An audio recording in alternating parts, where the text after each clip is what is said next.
যশোর শাসা উপজেলায় ২ নম্বর লক্ষণপুর ইউনিয়নের ৮ নম্বর ওয়ার্ড বহিলাপোতা জামায়াত ইসলামীর উদ্যোগে ইফতার মাহফিল আয়োজন করা হয়েছে।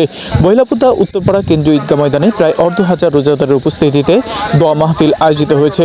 উক্ত অনুষ্ঠানে প্রধান অতিথি হিসেবে উপস্থিত ছিলেন অ্যাডভোকেট জাহাঙ্গীর আলম, সেক্রেটারি বাংলাদেশ জামায়াত ইসলামী শার্শা উপজেলা। বিশেষ অতিথি হিসেবে উপস্থিত ছিলেন হযরত মাওলানা নূর মোহাম্মদ জিহাদি, কর্মপরিষদ সদস্য বাংলাদেশ জামায়াত ইসলামী শার্শা উপজেলা, মোহাম্মদ আবুল কালাম আজাদ, সভাপতি যুব বিভাগ বাংলাদেশ জামায়াত ইসলামী শার্শা উপজেলা, হযরত মাওলানা আবুল হাসান, সভাপতি লক্ষণপুর ইউনিয়ন।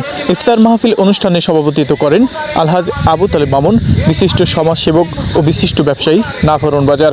এছাড়া ওয়ার্ড, ইউনিয়ন এবং থানার বিভিন্ন নেতৃবৃন্দ উপস্থিত ছিলেন। অনুষ্ঠানে বক্তারা পবিত্র মাহে রমজানের বিভিন্ন গুরুত্ব ও তাৎপর্য সম্পর্কে আলোচনা করেন।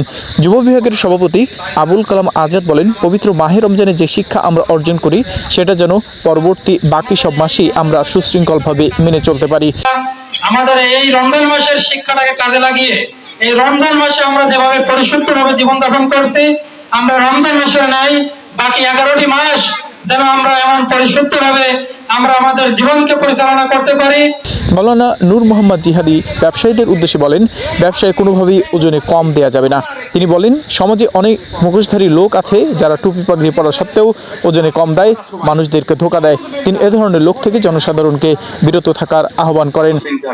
এই রোজা রেখে, নামাজ রেখে, এই হাজি, এই মুসাল্লি রোজা রেখে ওজনে কম গেছে।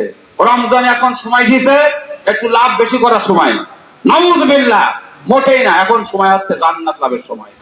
প্রধান অতিথির বক্তব্যে অ্যাডভোকেট জাহাঙ্গীর আলম বলেন, বিগত সময় এ ধরনের সুশৃঙ্খল পরিবেশে ইফতার মাহফিল করার তেমন সুযোগ তৈরি হয়নি।